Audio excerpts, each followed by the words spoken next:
right. I like Brendan's enthusiasm, by the way. He's behind the camera. We've had an amazing crew this afternoon. I'm Elisa Parker. We're at the Wild and Scenic Film Festival, and it's just an extraordinary event where thousands of people, thought leaders, change makers, who are really the everyday action heroes, who are doing the work. And a lot of times it's the stories that you don't often hear about in mainstream media. So it's so important that this festival can help provide a platform and serve as a hub, too, to get the voices out there. I'm excited to have Vanessa LeMaire. Thank you very much for having me. Yeah, great Vanessa, sound. welcome. Have you been to Wild and Scenic before? First time in Gold Country. Welcome. And you brought your daughters? I did, yeah. They haven't seen the film before, so it was their first time, and it was exciting. It was exciting? Yeah. And where do you live? I live in the Bay Area, in Marin. All right, so not too far away.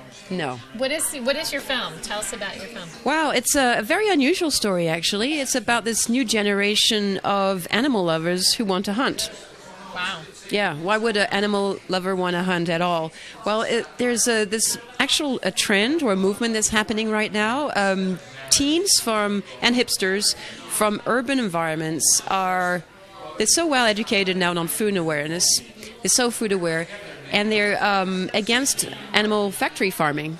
So it's more humane for them, in their mind, to take the life of an animal themselves than to have an animal be slaughtered in a factory farm. So they decide to opt for hunting as a way of connecting with their food and being more humane. Well, actually, I mean, when you first mentioned that, I mean, initial reaction was like, wow, But, when we think about thousands and thousands of years of human beings sustaining, or just even in the animal kingdom, right? And having that appreciation for the food that we're eating and treating it with respect. So, I mean, the animal factories, the animal farms it's kind of a newer thing that we're dealing with right now. Oh, absolutely. Really, right? Yeah. Well, the food industry only really changed in the last 100 years. Yeah. But it's in our DNA to hunt. But what was really curious about this is that these were very, really unusual children to be able to want to hunt. And I started doing the film initially about kids that were reconnecting with nature.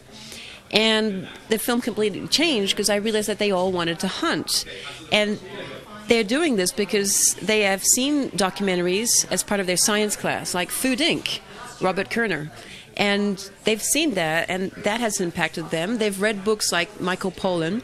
And when I saw that these kids wanted to hunt, I thought, okay, well, I'll try following them. I'll see how it goes. And 2 months into the shooting, Facebook founder Mark Zuckerberg posted on Facebook, "I will only eat what I kill." Wow. Oh, and he posted, "I have just killed a goat and a sheep," I think it was. And that's when I realized that, this is a trend. There's something bigger. And so this whole new generation, they've been called by the U.S. Fish and Wildlife Service the locavore hunters, because it's a food movement of hunters. And how did you so you told me how the evolution of that came about. Yeah. But, I guess really the question is, too, have you hunted? Yeah, I had to do it. You did? Tell me about that experience. Oh, well, I knew it was going to be a scary process just to watch these kids go through it. But to be able to film it in a way that was authentic to their experience, to their story, I thought, okay, I'll have to do it myself. And it was scary. I wasn't able to shoot. I wasn't able to. And I did everything that the kids did, passed exams, got my hunting license. And when it got to the time where I had an opportunity to shoot, my safety was on. Surprise, surprise. I don't think I was emotionally prepared to do it. Sure. Yeah. How did you connect with the kids in the first place? Well, through there, I contacted Wilderness Skills organizations. Yeah. And they had these urban children, so I followed them. And, of course, we had to get their parents' authorization. And considering that these kids come from non-hunting family backgrounds, very urban, liberal, no guns. These are not gun families. There was a lot of opposition, or they understood the politics and the motivations of their children, but the whole danger, safety issue, gun issue, was scary for the parents. And of course, these kids had to find mentors, which was the hardest thing, because in rural environments, it's passed down. We have a wilderness skills program out here. Yeah, great. How do you survive? But in urban environments too, that would be even trickier. Right. So what is it, Vanessa, that you want people who are watching this to take away from the experience of your film? Yeah. Well, first of all, go and see it. It's a great movie. I filmed it in a very experiential way. There's no talking heads.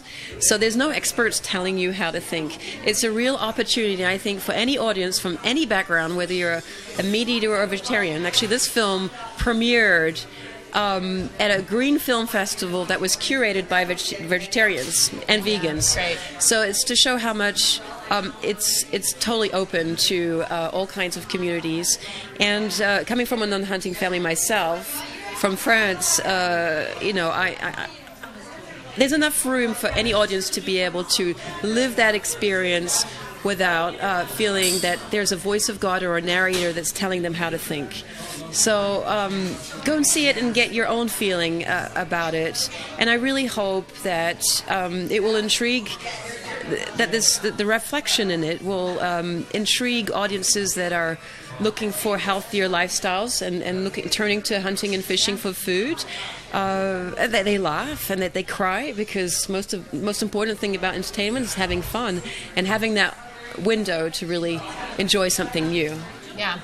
So the theme this year at Wild and Scenic is at the edge. Mm-hmm. I mean, you kind of told us a little bit about putting yourself out there, but what's a moment when you have been at the edge and you knew you had to take that leap? Well, just in the filming, we survived hypothermia one night. A car broke down in the middle of a desert. And we ended up, sending my assistant in 100 degrees blazing sun hitchhiking. She eventually got picked up by a farmer who hated our Prius, and he just saved us when we were drinking our last drop of water. That was fantastic. We enjoyed, I learned to, smell scat, to walk in miles and miles of snow and cactus and film right next to snakes. And this film put Vanessa at the edge. Literally, it did. You were at the edge. Yeah. It sounds like an incredible experience that you had, Vanessa. And thank you so much for your first time being here at Wild and Scenic. Thank you very much. And bringing your daughters. Yes. Hopefully they enjoy a lot of the films too. We were just saying in the last interview how important it is to have young people. To have kids, yeah. Kids got to be here at Wild and Scenic Film Festival. It's so important. Thanks so much, Vanessa. I'm Elisa Parker, Wild and Scenic Film Festival. Thank you. If you're not here, you need to be here. Thanks, Vanessa. That was fascinating. All right. Yeah. I'm going to have to watch it. I've watched some of the films, but I haven't seen all of them.